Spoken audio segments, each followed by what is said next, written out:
오늘 우리에게 주시는 하나님의 말씀은 창세기 3장 16절에서 17절 말씀과 마태복음 11장 27절에서 30절의 말씀입니다.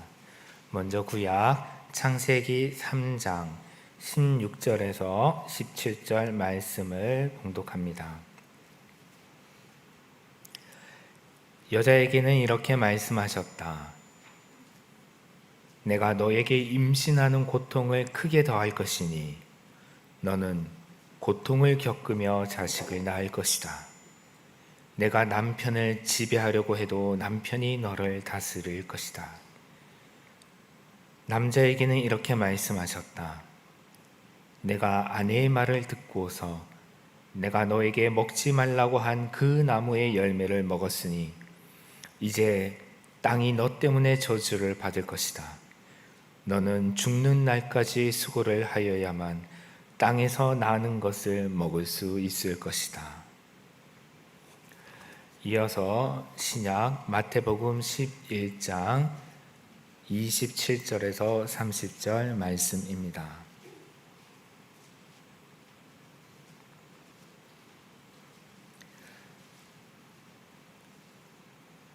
내 아버지께서 모든 것을 내게 맡겨주셨습니다. 아버지 밖에는 아들을 아는 이가 없으며 아들과 또 아들이 계시하여 주려고 하는 사람 밖에는 아버지를 아는 이가 없습니다. 수고하며 무거운 짐을 진 사람은 모두 내게로 오너라. 내가 너희를 쉬게 하겠다. 나는 마음이 온유하고 겸손하니 내 멍에를 메고 나한테 배워라. 그리하면 너희는 마음의 쉼을 얻을 것이다. 내 멍에는 편하고 내 짐은 가볍다. 네, 찬양 감사합니다. 며칠 전에 그 지인이 교회 제 상담실에 방문한 적이 있습니다. 네, 그리고 이제 그분이 제게 말씀하시기를 한남대학 교회는 화장실도 은혜스럽습니다. 그렇게 이야기하더라고요. 아시죠? 화장실에 가면 뭐가 들려요? 네, 찬양 소리가 들립니다. 그래서 어떤 때는 찬양을 다 듣고 나올 때도 있죠. 네, 그 정도로 이 찬양이 나오는 그런 곳이 없는데, 네, 그런 어떤 때는 그래서 그분이 하는 얘기가 되게 은혜스러운 화장실이다 그렇게 이야기하더라고요. 네, 그런 얘기를 듣고 난 다음에 갑자기 걱정이 하나 생겼습니다. 화장실에서도 은혜를 받는데 이 설교를 잘 준비해야 되겠다. 그것도 오랜만에 설교를 하는데 혹시 오늘 설교의 은혜를 못 받으신 분들은 꼭 갈 때 화장실을 들렸다 갈 수 있기를 바라겠습니다. 아멘 나오셨습니다. 오늘 근데 제목을 보니까 수고하고 무거운 짐진 자에게 이렇게 제목이 되어 있죠. 말씀 제목부터 근데 좀 무겁고 어쩌면 부담이 되는 그런 제목이기도 합니다. 그 일전에 한 교인을 배웠던 적이 있는데요. 꽤 시일이 지난 이야기이긴 한데 제가 우리 교회에 오기 전에 제가 사역했던 그 전 교회 분인데요. 그분과 대화를 나누다가 깜짝 놀란 기억이 있습니다. 그 교회에서 제가 한 2학기 정도 성경 공부를 인도했었고 그 즈음에 이제 추석이 있었어요. 그래서 성경 공부를 하면서 제가 누렸던 은혜들도 많고 그래서 이분들에게 어떻게 섬기면 좋을까 그런 생각이 들어서 추억 선물로 이분들에게 한 40-50명쯤 됐었거든요. 여성분이고 그리고 명절을 앞두고 있고 그래서 제가 비타 500 음료를 드렸습니다. 그리고 피로회복제와 함께 그 약봉지에 그 2개를 딱 넣어서 드렸어요. 그렇게 드리면 참 좋겠다는 생각이 들어서 준비를 했는데 또 선물만 드리기에는 좀 너무 밋밋하다 싶어서 거기에다가 라벨지로 하나 붙여서 이렇게 드렸습니다. 거기 뭐라고 썼냐면 한 사람의 수고로 많은 사람이 행복할 수 있다면 그 수고 기꺼이 담당할 수 있기를 바랍니다. 행복한 명절 되세요. 이렇게 해서 붙여서 드렸습니다. 그런데 그분께서 이 문구가 너무 위로가 돼서 도저히 마실 수가 없었다라고 이야기를 하셨습니다. 그래서 그때 드린 그 비타 500을 아직도 장식장, 몇 년이 지났거든요. 네, 아직도 장식장에 그대로 두었다고 이렇게 이야기합니다. 아무래도 안 드신 이유가 유통기한도 많이 지났고 그런 것도 있겠지만 그렇습니다. 그분이 감동한 것은 비타 500 때문일까요?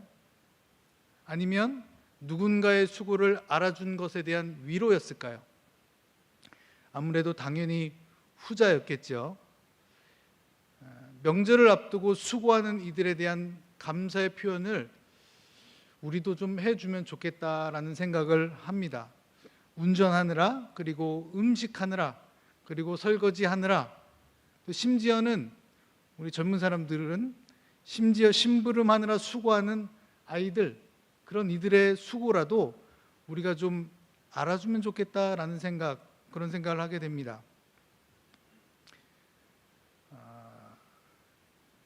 오늘 본문에서 예수님은 이것보다, 어쩌면 제가 그분들에게 드렸던 비타 500보다 어쩌면 훨씬 더 큰 위로를 우리에게 하고 계십니다. 그리고 예수님께서는 그 위로의 장으로 우리를 초청하고 있습니다. 아마도 수고에 대한 더 근본적인 위로의 말씀이 아닐까 그렇게 생각합니다. 그 위로는 행위에 대한 것이 아니라 인간 존재에 대한 위로입니다. 첫 번째 우리가 나눌 것은 인간은 어떤 존재인가입니다. 먼저 읽은 창세기 3장 16절의 말씀은 인간이 하나님의 말씀을 어긴 후, 즉 타락한 이후에 삶의 조건이 어떻게 바뀌었는지를 보여주고 있습니다. 창세기 1장 2절에 하나님께서 세상을 창조하시고 그리고 다 만들어 놓은 후에 하나님의 배려로 인간은 다 만들어진 곳에서 살 수 있도록 인간을 가장 나중에 만드셨습니다. 하나님의 엄청난 배려죠. 그래서 하나님께서 그렇게 세상을 창조하시고 우리 인간을 창조하신 후에 그리고 한 가지 말씀을 하시는데, 동산 중앙에 있는 나무의 열매는 먹지 말라 말씀하셨죠. 근데 우리는 그 말씀을 아주 자연스럽게 우리 조상인 인간은 그 말씀을 어깁니다. 그래서 우리는 그 말씀을, 하나님의 말씀을 어겼다 해서 타락했다 그렇게 이야기합니다. 그리고 나서 인간에게 새로운 조건이 제시가 됩니다. 그것은 내가 수고하여야 그 소산을 먹을 수 있게 되었다입니다. 그 전까지는 허락된 것을, 모든 것을 그냥 먹을 수 있었는데 하나님의 말씀을 어긴 이후로부터는 우리는 수고하여야 그 모든 것을 먹을 수 있다라고 그렇게 이야기합니다. 우리는 종종 인간의 일, 인간의 수고를 어쩌면 그 창세기 말씀에만, 1장 2절의 말씀만 의존해서 하나님의 말씀을 어긴 자에 대한 하나님의 저주라고 그렇게 인식하는 경우들도 있습니다. 그 수고가 더 힘들고 그 수고가 더 나에게 짐같이 느껴지면 그렇게 생각하는 경우가 더 많은 것 같습니다. 그런데 이미 이전에 아담에게 부여한, 그 아담은 에덴 동산을 다스리고 지키는 일을 부여받았습니다. 이미 일이라는 게 인간에게 있었다는 이야기죠. 저주의 산물이 아니라 이미 인간에게는 일이라는 게 있었습니다. 그 아담이 다스리고 지키는 일은 일이 아니었을까요? 그것도 일이죠. 일이 문제가 아니라 일의 의미가 변질된 것입니다. 인간의 일이 수고로운 것으로 바뀐 것입니다. 동산을 두루 다니며 이름을 지어주던 아담의 존재론적 즐거움이 인간의 타락 이후에, 즉 하나님의 말씀을 어긴 이후로부터 그 즐거움이 사라지고 그때부터 수고로운 일이 된 것입니다. 하나님의 창조 질서에 참여하는 즐거움에서 평생 짊어지어야 하는 무거운 짐, 멍에로 우리에게 다가온 것입니다.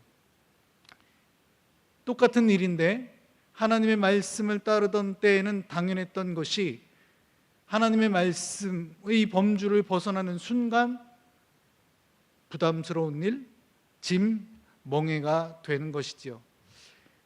하나님의 말씀은 그대로인데 내가 그것을 어떻게 인지하느냐에 따라, 또는 내가 어떤 상황에 처해 있는지에 따라 그것을 인식하는 개념이 달라진다는 것입니다.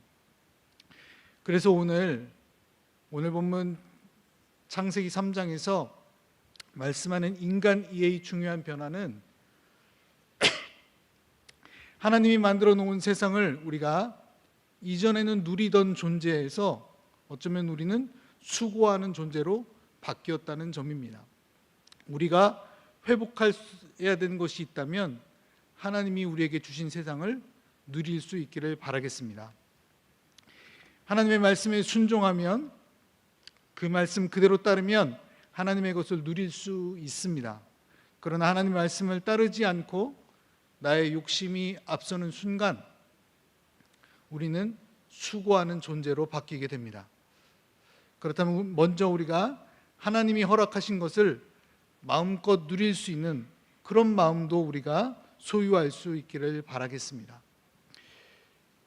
두 번째로 우리가 생각해야 될 것 중에 하나는 수고하는 삶을 사는 이들을 위한 예수님의 초청입니다.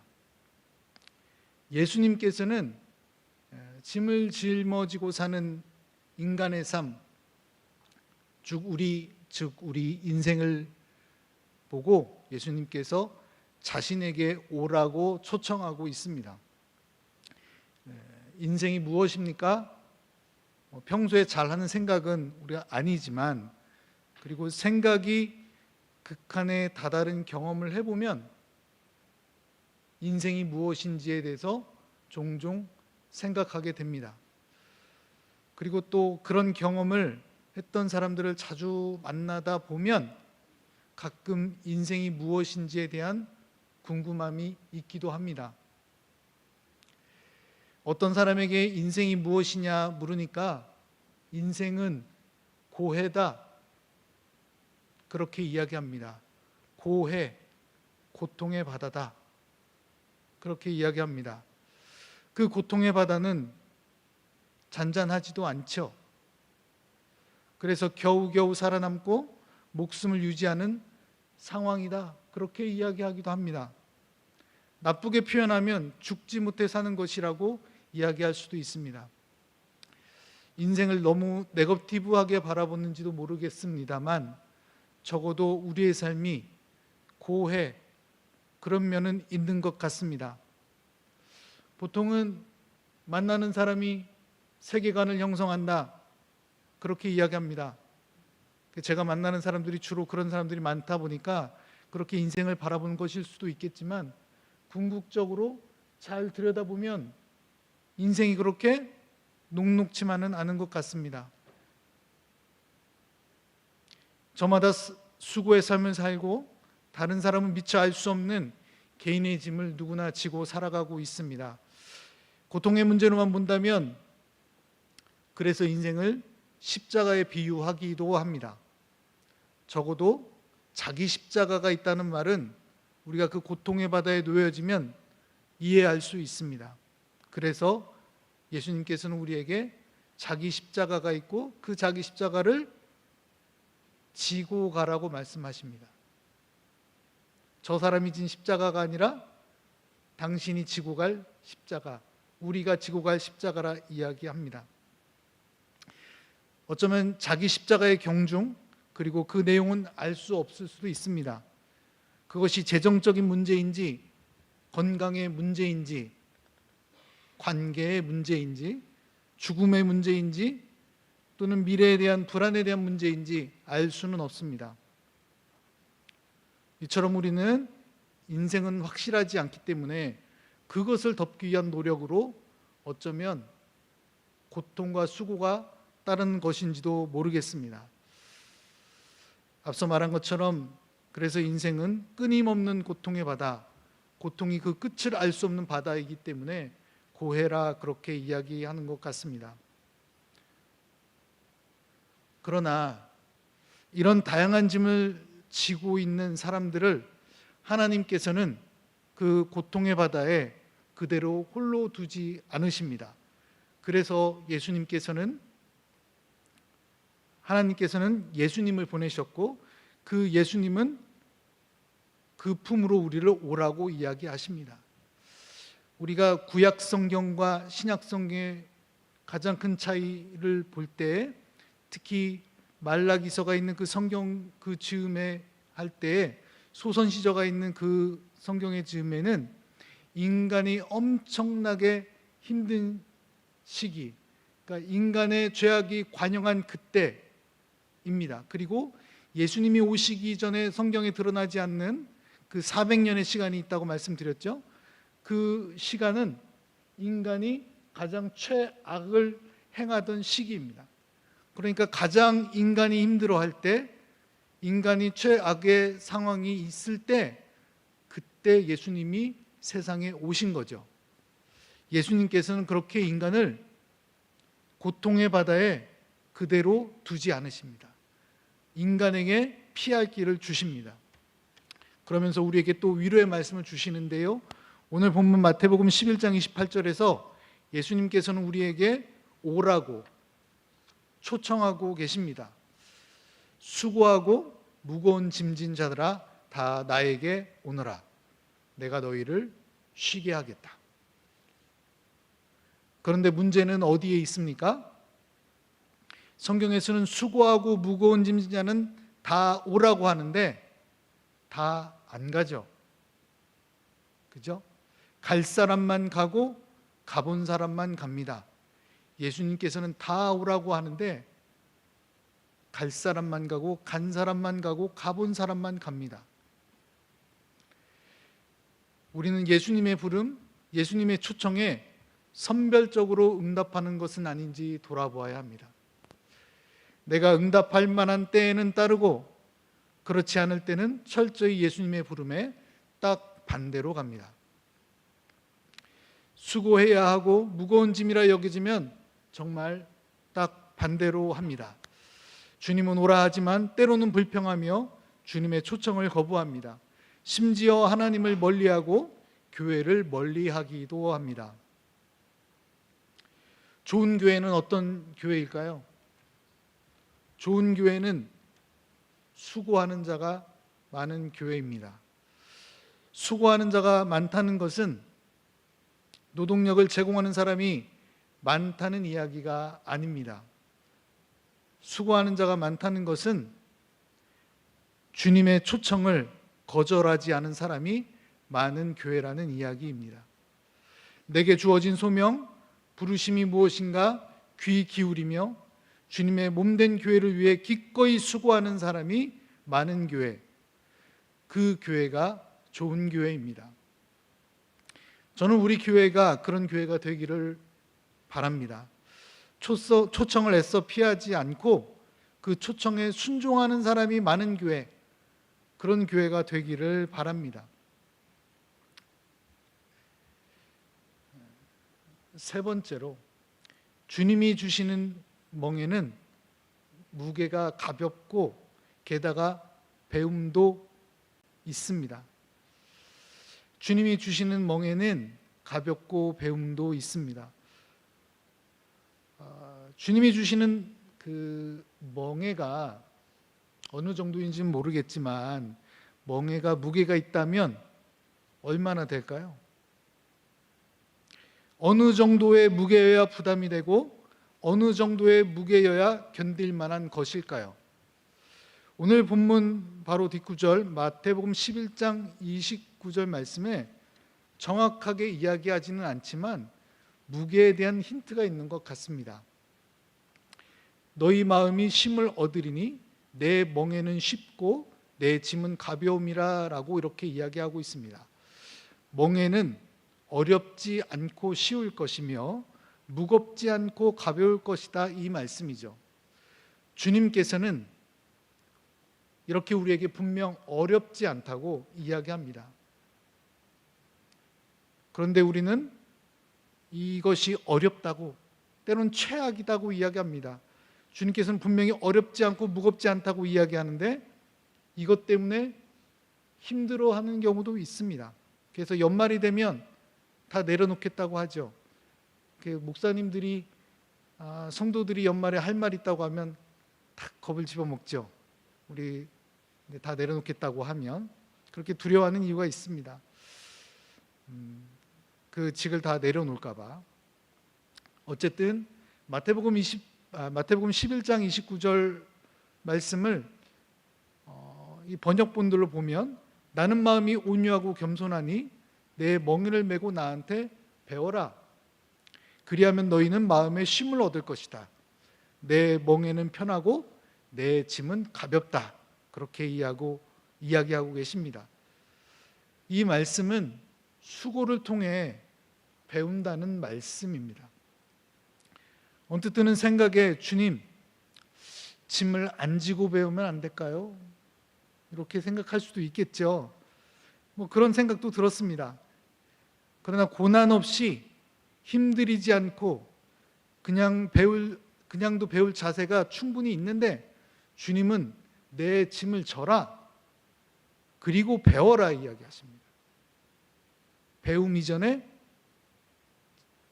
짐이 먼저인 거죠.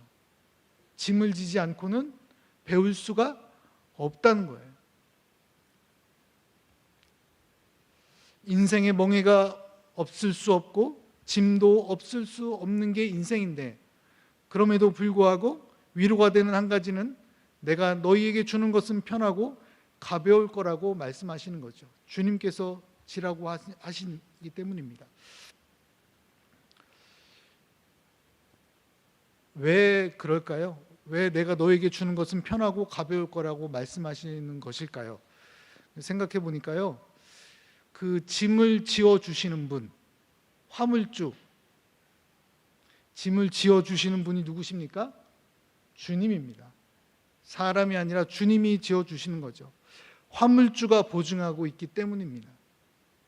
사람이 줬으면 연말이면 그만두고 싶은 그런 힘든 일, 열받을 일이지만 하나님이 주시는 것이라는 것을 믿으면 내게 주어진 짐도 그분의 뜻이 됩니다. 짐이 아니라 그분의 뜻을 감당하는 거죠. 사랑하는 여러분, 짐을 내려놓으라 하지 않고 짐을 질 수 있으면 지라 이렇게 말씀드려서 죄송합니다. 그렇지만 때때로 이 짐을 통해서 배움이 더 크다는 것, 사실은 저와 여러분들의 인생에서 배운 결과물 아닙니까? 힘들고 어려운 과정들을 통해서 우리는 하나님을 알고 사회를 알고 가족을 알고 교회를 알게 되었습니다. 때때로 우리는 이렇게 짐을 지는 수고를 해야 배웁니다. 얼마 전 담임 목사님께서 하신 말씀처럼 사랑은 수고합니다. 그것이 책임이라면 책임이라는 수고를 통해 배웁니다. 그것이 멍해라면 멍해를 통해서도 우리는 배웁니다. 그게 흔들린 관계라면 관계를 통해서도 배웁니다. 어쩌면 그게 상실한 건강이라면 회복과 치료의 과정을 통해서 건강의 소중함을 배웁니다. 각자 말 못할 인생의 짐을 지고 살아가는 여러분들에게 주어진 일들, 무겁다고 느껴지는 짐, 그것이 주님이 주신 것이라는 것을 믿음으로 수용하고 또는 그것으로 확신한다면 마태복음 11장 28절 말씀처럼 그 가운데 배움이 있기를 바라겠습니다. 그것이 주께서 우리에게 무거운 짐 지어주신 이유입니다. 그런 배움이 없다면 고통으로만 끝나는 거죠. 그게 배움이 없다면 우리처럼 힘든 삶을 사는 사람도 없을 것입니다. 그 짐은 사실 누구도 대신할 수 없는 짐입니다. 나의 아내가 대신 질 수 없고 내 자식도 대신 질 수 없습니다. 고통의 문제, 무거운 짐이라 여겨지는 것 앞에서 우리는 때론 나 혼자 배워야 합니다. 당장 힘든데 무엇을 배우냐고 할 수 있을런지 모르겠습니다만 그럼에도 불구하고 우리는 배워야 합니다. 그리고 거기서 배워야 삽니다.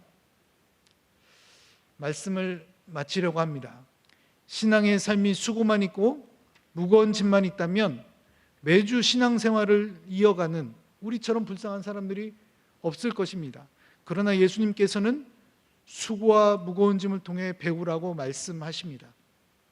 주어진 삶과 직분과 관계를 통해 배움이 있기를 바라겠습니다. 그리고 그 배움이 다른 사람의 수고와 무거운 짐을 헤아리는 대로 다시 또 쓰여질 수 있기를 바라겠습니다. 내가 누리는 모든 것에 대하여 세상에 사실은 당연한 것이 하나도 없습니다. 어쩌면 다른 사람의 수고를 헤아리는 것도, 그런 헤아리는 수고도 우리한테 필요할 수 있으리라 생각합니다. 그런 의미로 다른 사람의 수고, 다른 사람의 노력, 다른 사람의 기도, 이런 것들을 잘 헤아릴 수 있는 저와 여러분들이 되기를 바라겠습니다. 그런 여러분들 되기를 바라는 마음으로 이 말씀을 나누었습니다. 기도하겠습니다. 하나님, 우리는 수고를 두려워합니다. 하나님, 우리는 때때로 무거운 짐을 나 아닌 다른 사람이 지도록 회피하기도 합니다. 하나님, 적어도 믿음의 삶은 그리스도의 삶이기에 회피할 수 없고 대신할 수 없습니다. 나의 수고로 다른 이들이 행복할 수 있다면 그 수고 기꺼이 담당하는 그런 삶이 되기를 원하고 기도합니다. 예수님의 이름으로 감사하며 기도하옵나이다. 아멘.